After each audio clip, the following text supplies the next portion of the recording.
então, neste livro, A Libertação pelo Conhecimento, Dr. Kepp fala na página 39 a respeito da atração que o ser humano sente pelos indivíduos de poder.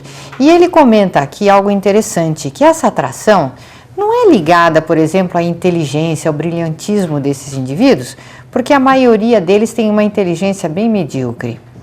Não é também algo ligado à bondade deles, porque o que predomina nas suas ações é justamente a maldade e a ambição.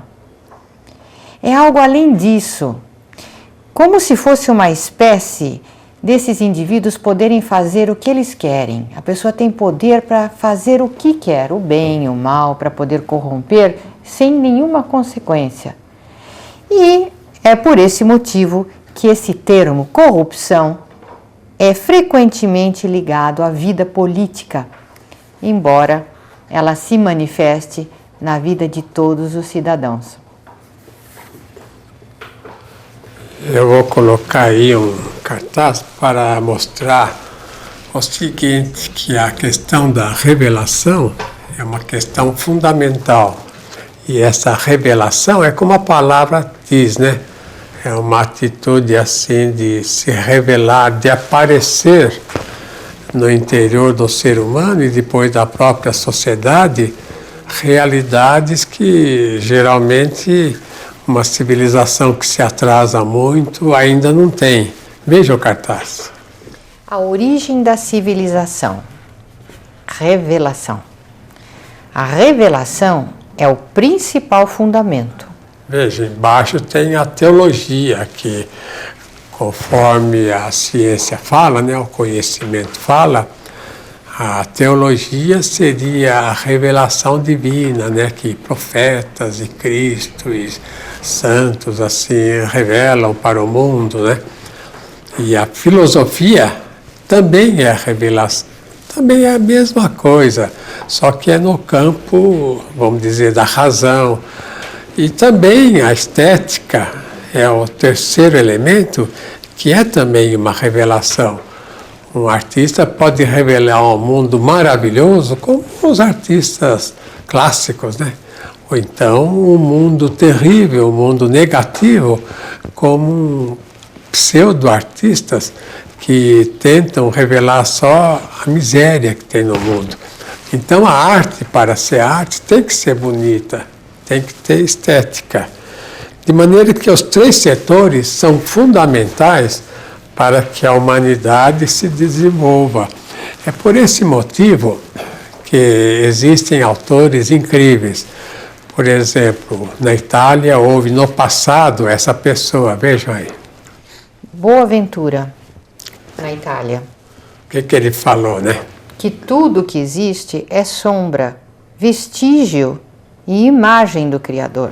Esse Boaventura é uma pessoa excepcional que trouxe um bem-estar muito grande àqueles com os quais ele convivia, e os escritos dele também traz muita paz de espírito.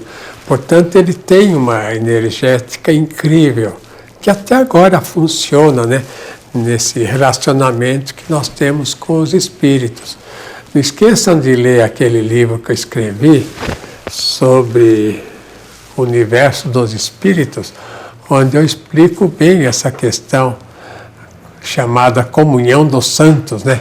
Que nós estamos em contato não só com o ser divino, Deus, mas principalmente com os anjos. E também as pessoas delinquentes, mas com, claro, né, os anjos decaídos, os demônios. De maneira que existe uma intercomunicação constante. Nós estamos no mundo só material, estamos muito mais no mundo espiritual que nós não percebemos. Então veja que Boaventura, ele falou que tudo reflete assim uma imagem de Deus. Quando a gente fala Deus criou tudo do nada, não, ele fez tudo dele, né? Então é tudo uma imagem, tudo que existe é uma imagem dele. E vamos dizer, aquilo que chama de defeito, erro, pecado, é uma negação dessa imagem no mundo do ser humano. Quando o ser humano se nega a ter uma imagem boa, perfeita, uma imagem razoável, então ele está deturpando o próprio conhecimento. Veja em segundo lugar o que ele fala. Que a fé e a sabedoria são inatas, sendo o fundamento de tudo. Então ele tem que dizer que a questão da fé não é uma questão de sempre acreditar no que, vamos dizer, a mente não sabe. Aquilo que hoje a mente não sabe, não alcança, antes sabia. Quer dizer, agora precisa uma revelação para o ser humano perceber, né? Uma verdade assim, teológica. E antes não havia essa necessidade. Quer dizer, antes o ser humano estava em contato. Então a fé que o indivíduo tem é acreditar naquilo que existe. Não é acreditar no que ele não sabe que existe. Naquilo que ele sabe que existe e que ele tem uma imagem mais ou menos assim, vaga no interior dele, mas tem essa imagem. Portanto, é acreditar numa coisa que existe na própria inteligência dele. Veja em terceiro lugar.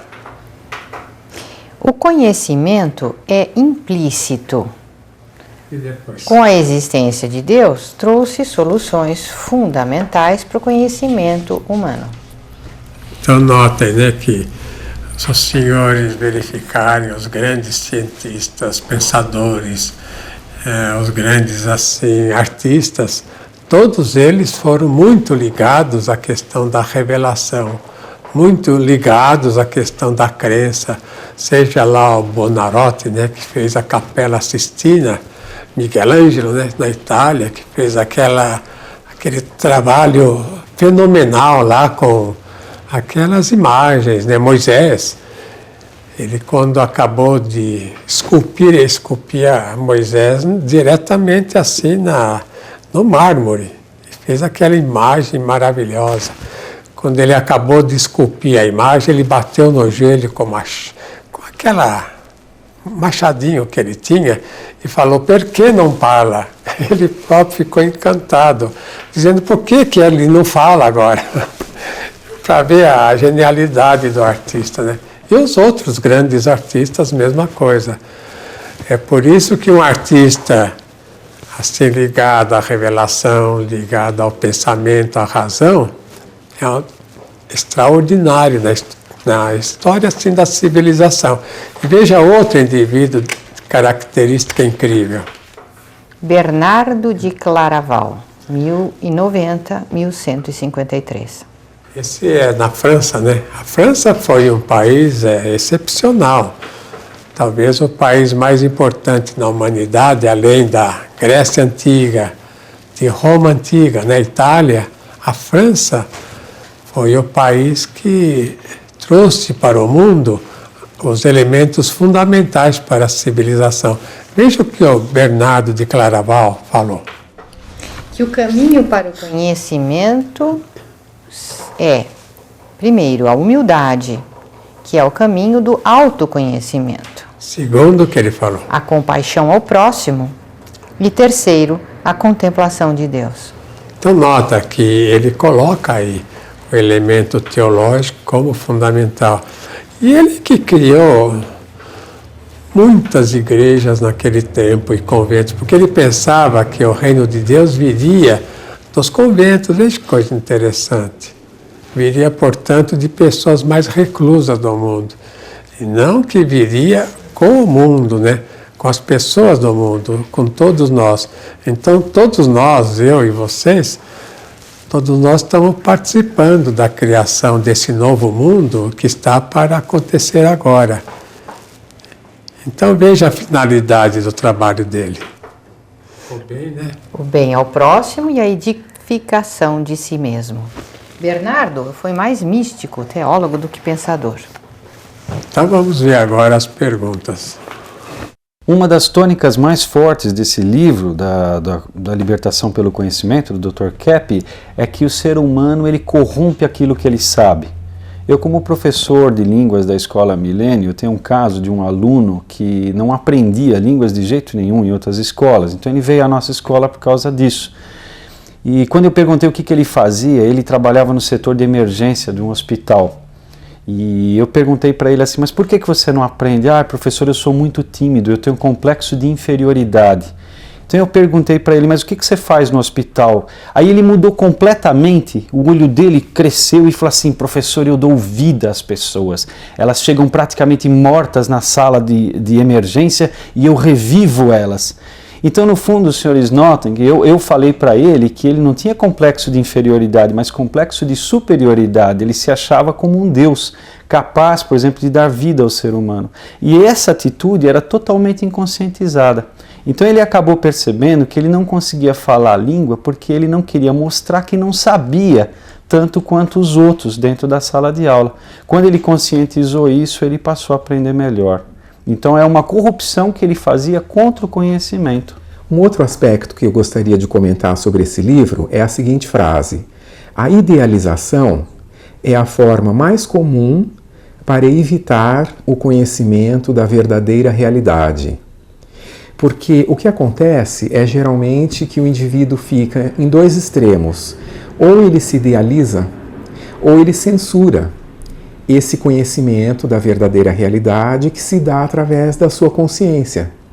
Então, a verdadeira terapia é aquela que ajuda a pessoa a admitir, a aceitar essa consciência que já está nele e não querer mudar toda hora, achando que vai melhorar, mas na verdade está corrompendo essa consciência. Por exemplo, eu tenho uma aluna que ela mora aqui nos Jardins, tem uma família boa, um marido bacana, e ela sempre fica falando que a vida dela é ruim, que os filhos são ruins, que a vida é ruim. Quando você está tomado por essa emoção, você está numa emoção neurótica, o que vai causar uma ideia errada. Você tendo uma ideia errada, você está numa irrealidade. Então você não vive o seu mundo presente, a sua vida atual. Você vive numa fantasia de uma emoção que não existe. Dr. Keppe fala, atualmente é necessário conhecer o que é doente para alcançar a realidade total. É esta verdade que nos libertará internamente. Então, na terapia, uma pessoa estava falando que ela estava conversando com outra pessoa e na análise ela percebeu que ela sentiu bastante angústia nessa conversa. O que ela viu na outra pessoa? Ela viu bastante talento, esforço, assim, qualidades na outra pessoa. Mas então ela reagiu com inveja, mas ela escondeu essa inveja de si própria e sentiu essa angústia. Então, o trabalho do Keppe é justamente ajudar a pessoa a reconhecer o que acontece lá no nosso interior.